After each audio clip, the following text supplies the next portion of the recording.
Bismillahirrahmanirrahim. Assalamualaikum warahmatullahi wabarakatuh. Selamat siang, Ibu Sugiastuti. Waalaikumsalam.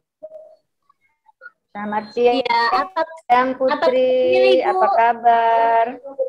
Alhamdulillah baik, Ya. Bu. Iya, hari ini Putri ucapkan terima kasih atas kerjanya ya, Bu. Ya. Ya, untuk menjadi narasumber saya dalam mengikuti sedang mengikuti program PPG dalam jabatan 2022. Di sini sebelum kita memulai, Bu, aku ingin memberikan pendahuluan seperti itu, memperkenalkan Ibu dulu sebagai narasumber di sini. Ibu bernama Sugiastuti SSMM yang merupakan seorang widya iswara ya, Bu ya, selama kurang lebih 13 tahun. Betul ya, Bu ya? Ya, benar Putri. Iya, jadi betul. Bu Sugi ini merupakan seseorang yang sangat berpengalaman dalam bidang pendidikan seperti itu, karena dilihat dari lamanya waktu, yaitu 13 tahun sudah merupakan bukti kalau Ibu Sugi ini mumpuni dalam bidang pendidikan. Maka dari itu Ibu Putri minta tolong sebagai narasumber. Terima kasih Ibu atas kesempatannya.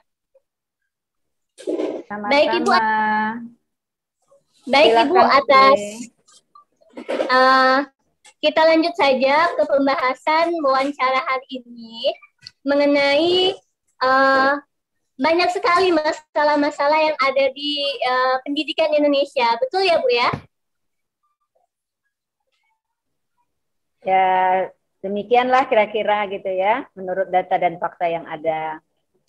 Iya, dari masalah teknologi, dari masalah penggunaan mode-mode pembelajaran yang sepertinya kurang optimal, ditambah lagi misalnya di kelas rendah atau di anak-anak yang SD kelas 1, kelas 2 itu masih banyak sekali yang belum bisa baca, Bu. Betul ya, Bu ya? Kira-kira seperti itu.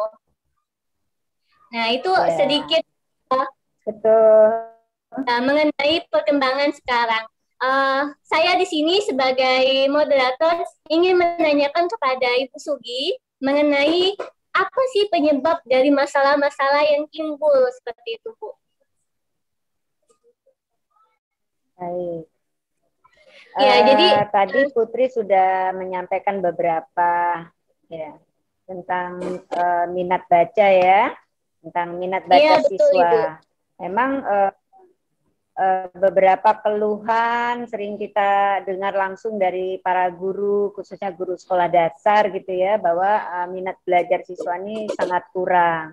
Siapa nih yang memberikan kontribusi untuk memotivasi mereka supaya minat bacanya itu dapat tumbuh gitu ya. Dalam hal ini tentu peran guru, peran orang tua gitu ya, kemudian juga fasilitas sarana bacanya harus ada di sekolah gitu ya. Dan kemudian juga kita akan membangun harus bisa membangun suasana menarik dalam proses pembelajaran yang menyenangkan sehingga minat baca pun akan tumbuh secara normalised lah gitu ya, seperti layaknya seorang anak yang ingin tahu tentang sesuatu gitu ya. Nah, tentu saja guru sebagai motivator gitu ya selalu mendorong siswa untuk dapat memotivasi gitu ya supaya minat bacanya tinggi. Melalui apa? Melalui penugasan-penugasan, misalnya dari penugasan itu untuk dibaca dan diceritakan kembali di depan kelas. Ada atau waktu quality time untuk apa? Untuk membaca sebentar 10 menit di kelas dan menceritakan kembali.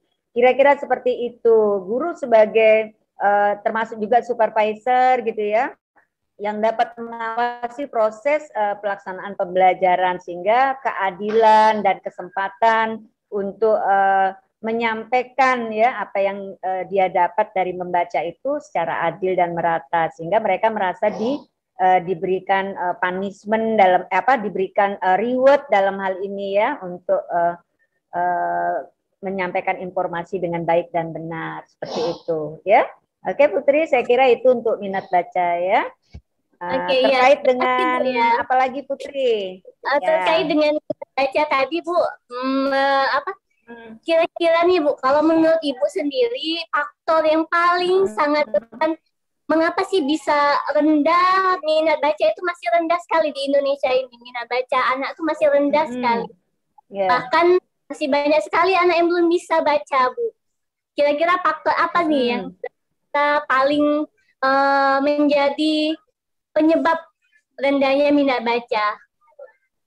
Ya, seperti tadi sudah saya ungkapkan Putri bahwa pada intinya guru dan orang tua gitu ya. Nah, kita bicara di sekolah guru sebagai dinamisator, guru sebagai motivator, guru sebagai supervisor di sekolah harus dapat menempatkan gitu ya. Bagaimana siswa itu digali untuk menumbuhkan minat baca. Tadi sudah saya sampaikan melalui penugasan, melalui quality time untuk baca 10 menit atau 5 menit pada awal pembelajaran dan menceritakan kembali apa yang sudah dibaca ya. Kemudian mengawasi siapa yang dapat menyampaikan dengan baik dan siapa yang belum menyampaikan dengan baik gitu ya, sehingga mereka termotivasi dengan reward tentunya, apa dengan ada lambang bintang dan sebagainya yang dikasih setiap hari setelah menceritakan sesuatu dari apa yang dibaca. Kira-kira seperti itu. Jadi mewajibkan siswa, guru-gurunya itu ya, membudayakan untuk membaca. Itu tadi yang saya bilang. Ada tugas, lihat di bacaan dari buku gitu ya, dari media atau dari televisi, sekolah time tentang membaca 5 menit atau 10 menit di kelas, seperti itu Putri. Itu Putri. Baik, terima kasih Bu. Jadi berarti dukungan dari gurunya terutama dan orang tua juga ya, mempengaruhi dan minat baca tersebut. Apabila guru dan orang tuanya mendukung, misalkan dari orang tuanya memfasilitasi untuk membaca, sekolah juga memfasilitasi, misalnya juga dengan membaca tadi 10 ya. Ya, betul. Terima kasih. Bahan bacaan ya, bahan bacaan yang memenuhi syarat untuk tingkat pertumbuhan gitu ya. Iya, baik Ibu. Nah, mengenai minat baca ini juga kan Bu berpengaruh juga atau punya andil juga ya dalam proses, misalnya ketika proses belajar mengajar, misalnya menggunakan model pembelajaran Bu ya, misalnya model pembelajaran yang seharusnya digunakan oleh guru, tapi pada kenyataannya banyak sekali guru yang belum optimal dalam menggunakan model pembelajaran ini Bu. Kenapa ya Bu? Kira-kira kenapa guru-guru di Indonesia pada umumnya belum mau menggunakan model-model pembelajaran? Padahal kan sekarang sudah eranya 4.0 nih Bu. Tetapi masih banyak guru-guru yang masih dengan metode yang sama, itu saja, ceramah, tanya jawab, cuma itu saja, tidak mau mengembangkan dirinya lebih baik lagi dalam hal pembelajaran, dalam hal mengajar. Kira-kira menurut Ibu Sugi sendiri, apa faktor penyebab dari rendahnya penggunaan model-model tersebut? Terima kasih Ibu. Baik, kembali lagi Putri, tugas seorang guru ya, bahwasanya untuk seorang guru itu wajib untuk memahami konsep model pembelajaran, kan seperti itu. Itu sangat penting, model-model pembelajaran yang tentu saja disesuaikan gitu ya, dengan memahami masalah-masalah yang dihadapi terkait dengan pembelajaran masing-masing. Apa nih tujuan pembelajaran yang akan dicapai? Tentu akan terkait dengan model pembelajaran yang akan digunakan gitu ya di dalam kelas. Nah, terkait juga ya seorang guru akan sukses kalau dia peserta didiknya khususnya ya dalam mencapai hasil sesuai dengan tujuan pembelajaran dan dikaitkan dengan model pembelajaran yang tepat gitu ya Putri ya. Kira-kira seperti itu. Dan tentu saja model pembelajaran yang dipilih harus cocok dengan tujuan pembelajaran yang akan dipenuhi supaya nanti apa nih yang tepat untuk penugasan, permainan dan sebagainya. Seperti itu. Kan model pembelajaran banyak gitu ya. Bisa dipilih sesuai dengan tujuan pembelajaran. Misalnya kalau kita kan kalau di sekolah dasar itu mungkin model pembelajaran terpadu ya karena pembelajaran tematik seperti itu. Tapi tidak harus terpadu aja. Kita bisa pilih model pembelajaran inquiry misalnya ya pada saat mendorong siswa untuk menemukan jawaban dengan mencocokkan misalnya dengan kata dan kalimat gitu ya dengan menggunakan media yang bervariasi seperti itu. Jadi model pembelajaran juga harus seiring dengan media pembelajarannya gitu ya. Seperti jadi seiring dan sejalan model dan media pembelajaran. Seperti itu Putri. Iya, terima kasih Bu. Jadi model dan media pembelajaran harus seiring ya Bu ya. Harus digunakan guru. Tapi jadi seharusnya guru itu harus memahami dulu nih konsep dari model pembelajaran tersebut ya Bu. Agar pembelajaran lebih. Halo Ibu Sugi.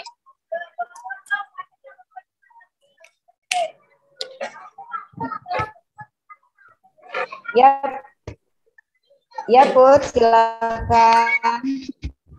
Mohon maaf Bu, tadi terputus jaringannya. Ya, silakan lanjut. Ya, jadi Putri ulangi lagi ya Bu. Jadi berdasarkan dari apa yang Ibu paparkan tadi mengenai model pembelajaran, faktor utamanya jadi dari gurunya itu sendiri ya Bu ya. Jadi guru harus memahami terlebih dahulu nih konsep dari model pembelajaran itu. Jadi gurunya harus banyak-banyak belajar mengenai model-model pembelajaran. Betul ya Bu ya? Ya, jadi artinya guru harus memiliki pertimbangan dulu untuk memilih suatu model pembelajaran dikaitkan dengan tujuan dari pembelajaran yang ingin dicapai ya. Intinya seperti itu. Berdasarkan LPP juga Bu ya? Oh, so pasti karena rencana pembelajaran itu sebagai skenario gitu ya untuk kita mengetahui media apa nih yang akan dipilih, model pembelajaran apa nih yang akan digunakan, tujuan pembelajarannya apa gitu ya, materinya apa saja, waktunya berapa lama, itu penting. Lanjut. Baik Ibu, terima kasih atas penjelasannya mengenai model-model pembelajaran. Ini merupakan sesuatu hal yang sangat bermanfaat untuk saya pribadi dan bisa juga nanti saya share kepada teman-teman saya agar guru-guru juga di SD saya Bu, ini di SD Negeri 75 Palembang bisa lebih baik lagi seperti itu Bu. Terima kasih atas jawabannya. Baik, terima kasih Putri. Ya, mungkin itu saja dari wawancara kita hari ini. Jadi ada 2 poin ya Bu ya, mengenai tadi minat baca, lalu mengenai model pembelajaran. Sungguh merupakan sesuatu yang bermanfaat. Itu saja Ibu, terima kasih atas waktunya. Saya pribadi meminta maaf pada Ibu karena telah mengambil waktunya sedikit nih Bu. Ya, semoga Ibu sehat selalu, berikan kemudahan dalam kegiatannya. Amin ya Rabbal alamin. Amin ya Rabbal alamin. Terima kasih Putri. Salam buat Ibu Guru dan Bapak Guru di SD Negeri 75 ya. Terima kasih. Terima kasih Bu. Oke, itu saja Ibu Putri akhiri. Wassalamualaikum warahmatullahi wabarakatuh. Waalaikumsalam.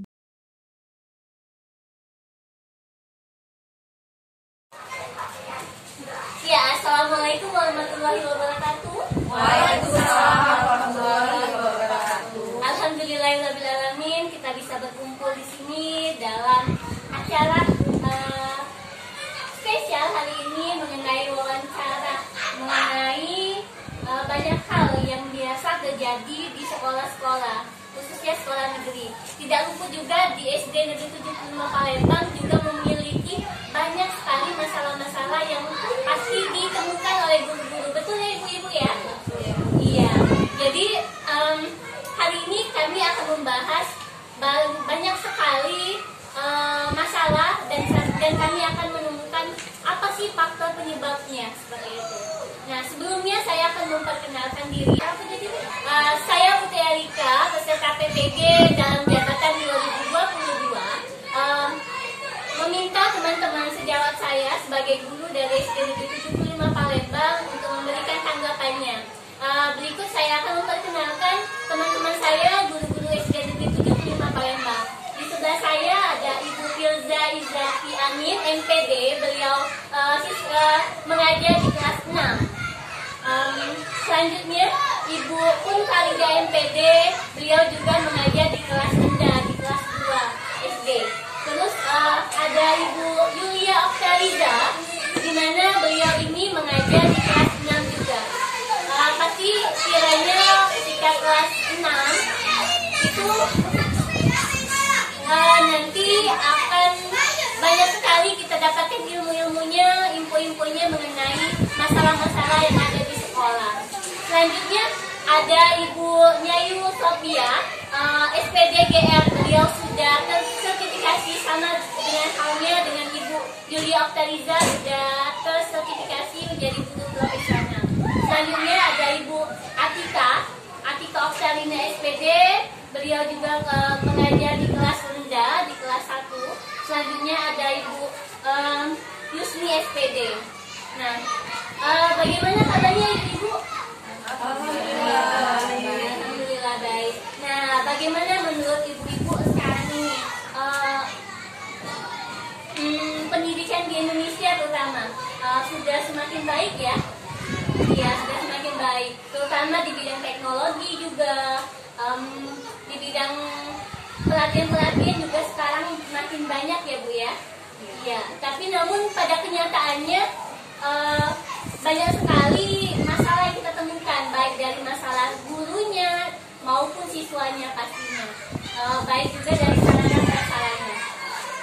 Di sini saya ingin bertanya kepada Ibu Nyayu Sofia. Ibu Nyayu sebagai guru saya ingin menanyakan kepada Ibu masalah rendahnya hasil belajar siswa. Banyak sekali kan kita melihat ketika kita sudah menggunakan model ini, sudah menggunakan teknik ini, tahu-tahu hasil belajar siswa itu masih sangat rendah. Kira-kira menurut Ibu Nyayu sendiri penyebabnya apa ya? Mungkin ada beberapa banyak faktor yang menyebabkannya. Yang pertama mungkin karena bosannya anak dengan suasana belajar di kelas. Itu juga mereka juga mungkin merasa materinya yang diajarkan itu terlalu sulit bagi mereka. Ataupun juga di sana peserta didik mungkin dia bosan menggunakan materi atau media pembelajaran untuk belajar. Jadi dia pengen ada pergantian media pembelajaran yang digunakan di kelas. Terus mungkin mereka juga kalau di rumah kurang dalam mengulangi materi pelajarannya, sehingga dia tidak bisa mengingat materi pelajaran yang sudah dipelajarinya di sekolah. Dan satu lagi, orang tuanya juga sangat berperan. Kalau misalnya orang tuanya itu kurang berada sama belajar anaknya, kurang menanyakan apa-apa anaknya di sekolah, itu salah satu hal juga yang bisa mempengaruhi kegiatan belajar. Seperti itu. Jadi yang saya garis bawahi dari apa yang dikatakan oleh Ibu Nyayu tadi, jadi rendahnya hasil belajar siswa itu banyak sekali faktornya ya Bu ya. Misalnya tadi siswa itu bosan belajarnya seperti itu terus. Mereka itu inginnya metode yang baru ya Bu ya. Ya, jadi dan ada juga tadi saya dengar dari Ibu Nyayu mengenai perhatian orang tua. Ternyata perhatian orang tua juga sangat berpengaruh ya Bu ya. Kalau misalnya orang tuanya perhatian, pasti akan meningkatkan hasil belajar siswa itu. Tetapi ketika orang tuanya cuek, pasti juga akan mengakibatkan mengakibatkan rendahnya hasil belajar tersebut. Nah, seperti apa? Coba saya minta tolong kepada Ibu Yusni ya. Ibu Yusni mengenai menyambung dari tanggapan dari Bu Nyayu tadi mengatakan bahwa perhatian orang tua itu penting ya Bu ya? Ya, sangat penting. Karena anak itu butuh perhatian terhadap orang tua. Selain orang tua yang membimbing anak di rumah, kita sebagai guru harus membimbing anak di sekolah. Jadi yang menjadi faktornya orang tua itu harus memperhatikan pendidik anak-anaknya, tidak hanya menyerahkan kepada 100% menyerahkan siswanya kepada guru saja. Orang tua juga berperan penting dalam kemajuan belajar anak. Oh, seperti itu. Jadi nah ini juga termasuk faktor penyebab ya Bu ya. Jadi ketika orang tuanya juga tidak mempunyai hubungan baik dengan sekolah, dengan guru di sekolah, akhirnya juga bisa berdampak ke masalah yang tadi Bu Nyayu katakan, rendahnya hasil belajar siswa. Jadi misalnya orang tua itu misalnya tadi sibuk bekerja. Ya, salah satunya orang tua yang sibuk bekerja itu juga merupakan faktor penghambat siswa dalam kemajuan belajarnya, dan orang tua kurang perhatian dalam kemajuan belajar anaknya di kelas. Lalu orang tua 100% menyerahkan itu sebenarnya tidak terlalu baik, karena orang tua juga berperan penting sebagai guru di rumah. Iya, jadi betul sekali. Jadi orang tua itu tidak boleh hanya menyerahkan anaknya tuh ibaratnya bulat-bulat kepada sekolah. Oh ini anak aku tolong dididik, tidak boleh ya Bu ya. Jadi kita sebagai orang tua juga harus memberikan peran aktif juga untuk keberhasilan anak di sekolah. Terima kasih Bu Yusni, Bu Nyayu. Selanjutnya saya ingin menanyakan nih salah satu masalah yang sangat berat sekali di SD terutama, khususnya kepada guru kelas rendah ya. Sebagai Ibu Atika, bagaimana ketika mengajari kelas rendah, kira-kira masalah apa nih yang paling berat sekali seperti itu Bu Atika? Iya ya. Untuk kelas rendah kebanyakan sih masalah di literasi. Literasi. Iya, kurang kesadaran siswa itu dalam membaca.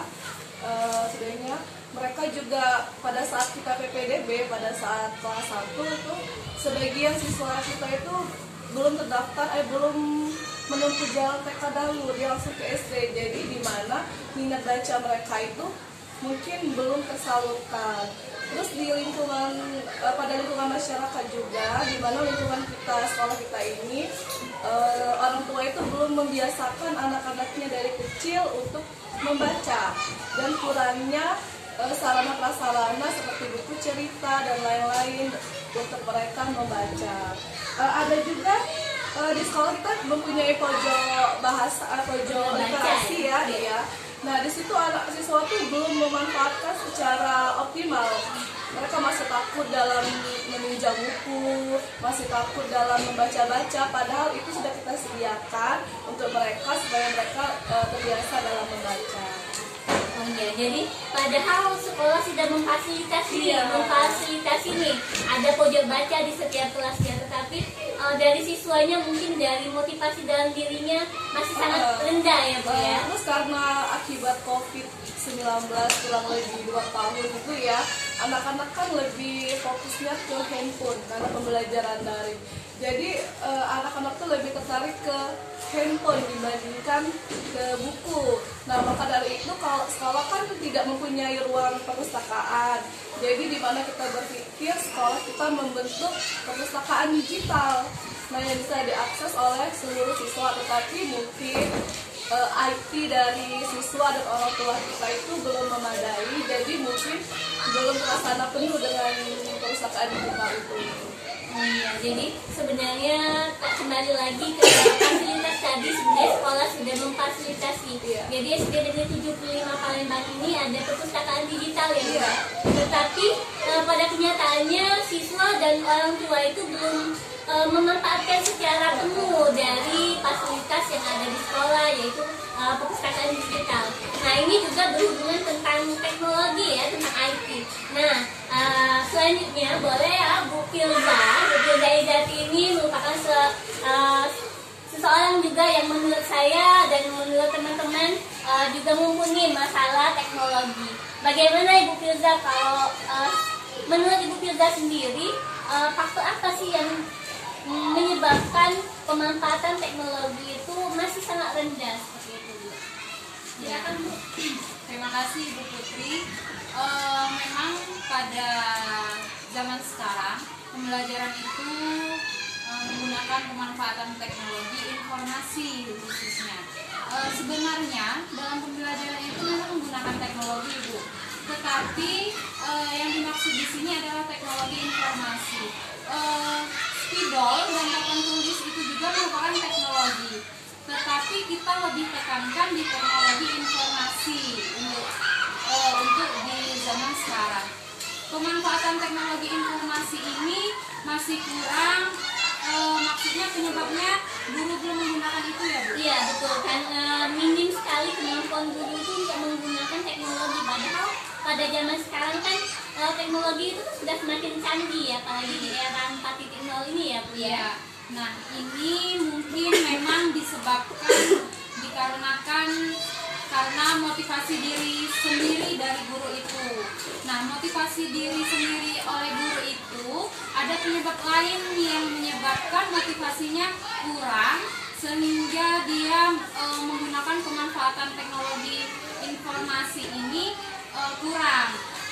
Itu dikarenakan karena faktor usia, yang pastinya guru tersebut misalkan sudah mendekati masa purna bakti, sehingga pikiran guru tersebut terdoktrin, oh biarlah yang muda yang berkarya, kami sudah mau purna bakti, seperti itu. Nah, makanya pemanfaatan teknologi informasi ini minim sekali digunakan oleh guru-guru yang sudah mendekati masa purna bakti itu.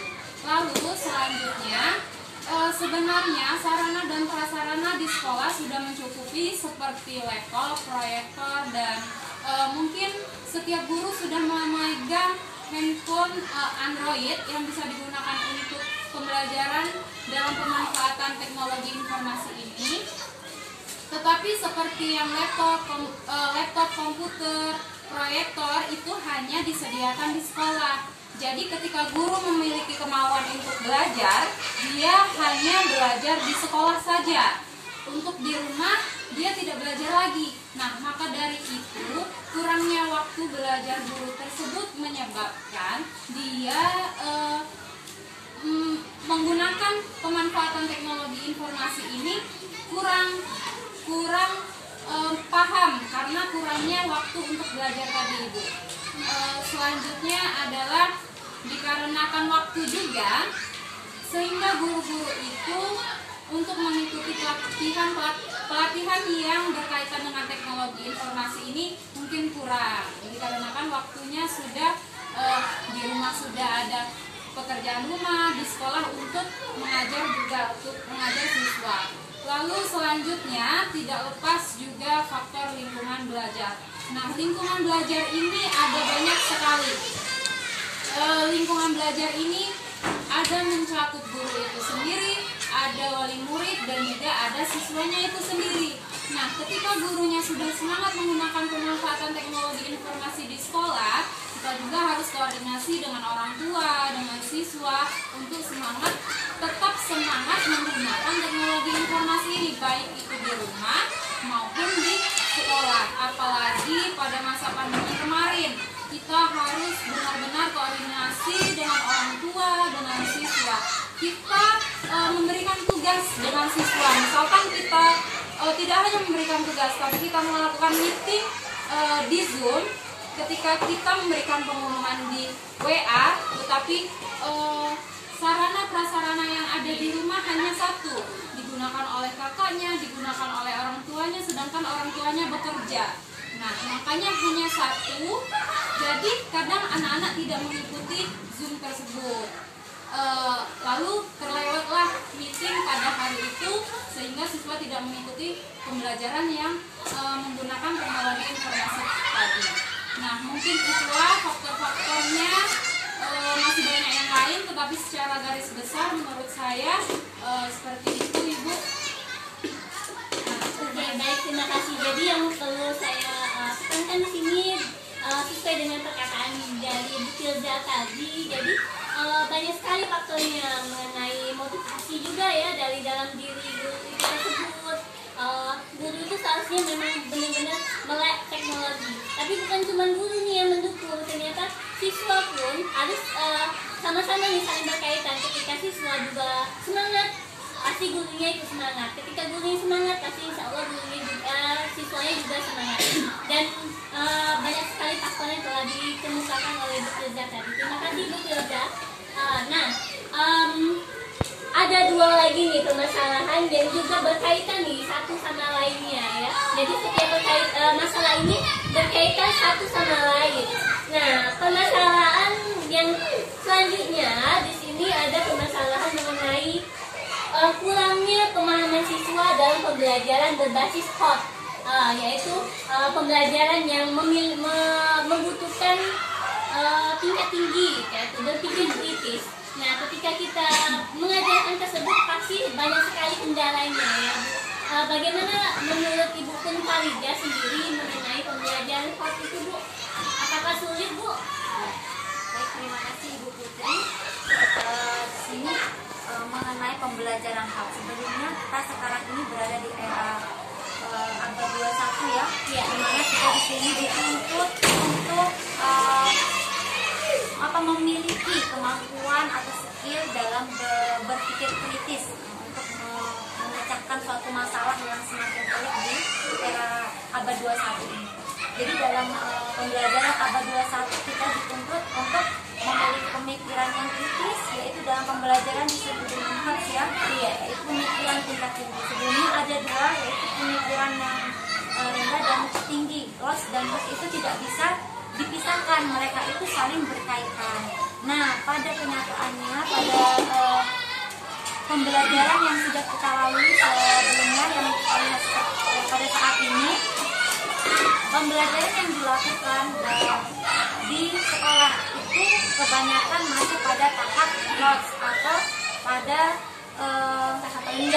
tahap pemikiran yang rendah. Seharusnya di situ kalau yang HOT itu kan pada mulai dari mengetahui, memahami dan mengaplikasikan itu sudah tercapai. Nah, untuk tahap yang lebih tinggi yaitu HOT itu lebih kepada menganalisis, mengevaluasi dan karya atau membuat produk ya.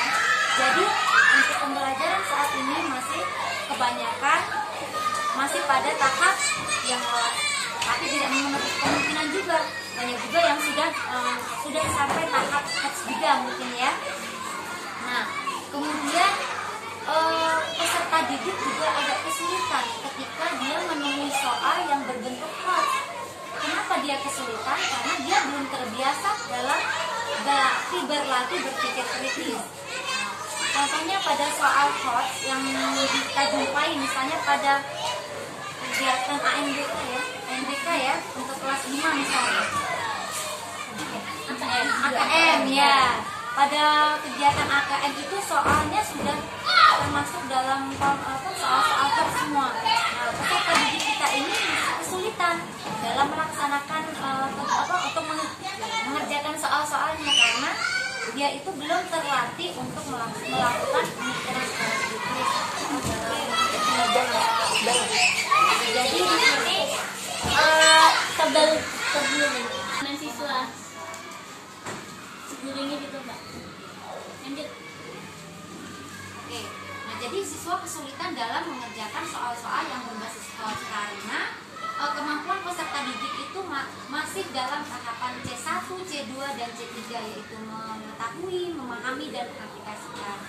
Nah, kemudian pemahaman faktor lain yaitu pemahaman guru mengenai manfaat dari penilaian HOT itu sendiri juga masih belum maksimal sehingga dalam latihan-latihan pada kegiatan pembelajaran sehari-hari guru masih menggunakan penilaian secara standar atau menggunakan penilaian yang belum berbasis HOT.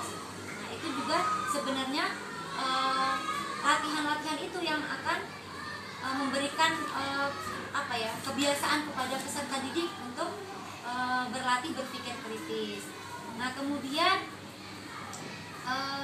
pembelajaran HOT juga di kelas itu juga juga akan melatih kemampuan peserta didik berpikir kritis. Contohnya misalnya guru memberikan pembelajaran dengan memberikan pertanyaan-pertanyaan yang mengulik peserta didik untuk berpikir kritis, memberikan permasalahan misalnya dalam kelas sebelum pembelajaran memberikan permasalahan atau kasus ya, kemudian peserta didik disuruh berpikir, disuruh mendiskusikan bersama teman-temannya, melihat dengan pengalaman-pengalaman yang mereka ketahui, dan mereka memberikan keputusan dari kasus yang sudah diberikan oleh guru. Itu salah satu pembelajaran yang dilakukan oleh guru. Dan juga pemanfaatan teknologi dan komunikasi itu sangat penting dalam pembelajaran berbasis kelas.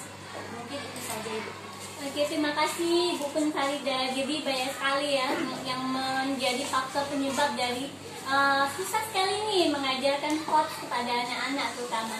Memang dari siswanya belum terbiasa dengan soal-soal HOTS, dan juga dari gurunya juga memang belum memahami bagaimana sih cara mengajarkan berbasis dengan HOTS tersebut. Jadi kita butuh banyak belajar ya. Ya, sama-sama nanti kita belajar ya Bu ya.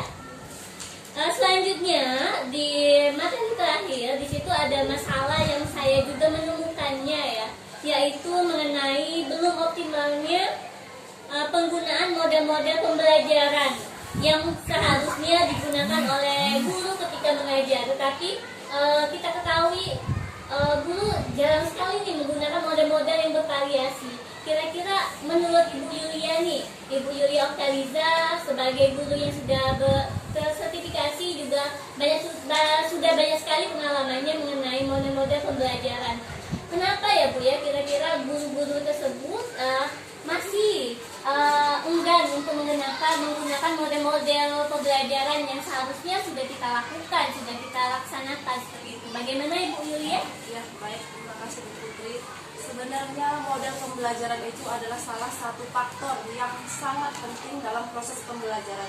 Karena dengan adanya model pembelajaran, pasti pembelajaran di kelas itu lebih menarik, lebih memotivasi siswa, dan juga model pembelajaran itu guru dapat melakukan hal-hal yang lebih baik lagi, yang lebih menarik lagi agar peserta itu tertarik dalam materinya. Tetapi ada beberapa faktor yang memperhambat ya, yang membuat guru itu tidak menggunakan model pembelajaran karena guru itu sendiri tidak mengerti apa itu model pembelajaran. Misalkan ada beberapa faktor. Yang pertama, kurangnya persiapan pada guru itu sendiri untuk mempersiapkan rencana-rencana pembelajaran seperti FKP. Nah, yang kedua, guru itu hanya memakai atau menggunakan metode yang monoton, sehingga membuat peserta didik itu tidak tertarik, yang seperti hanya menggunakan ceramah dan tanya jawab saja. Dan yang selanjutnya, kurangnya pengelolaan kelas, karena guru-guru itu sendiri tidak mengerti model pembelajaran itu dan tidak mampu tidak menggunakan model pembelajaran yang baik pada kelasnya. Dan yang terakhir, sebagian guru-guru belum menguasai IT.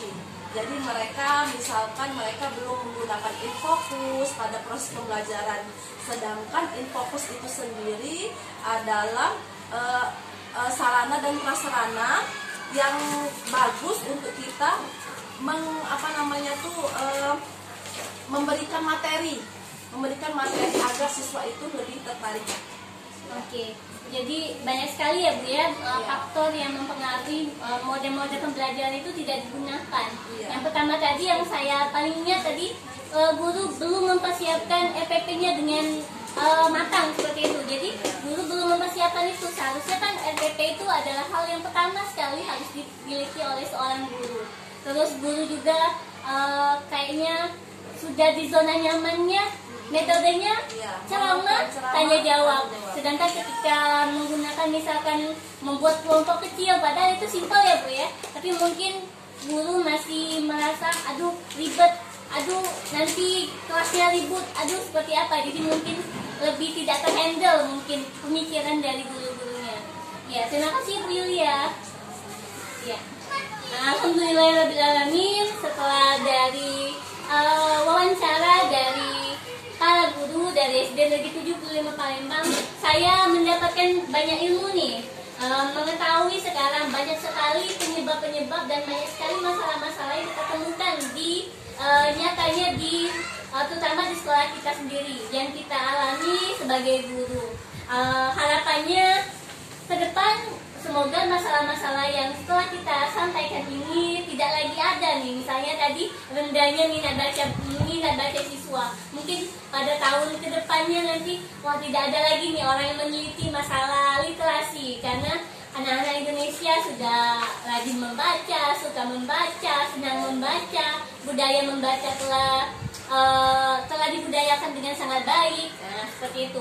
Dan pasti ketika anak-anak itu suka membaca, otomatis pasti hasil belajar siswa juga pasti akan meningkat seperti itu. Benar ya Bu ya?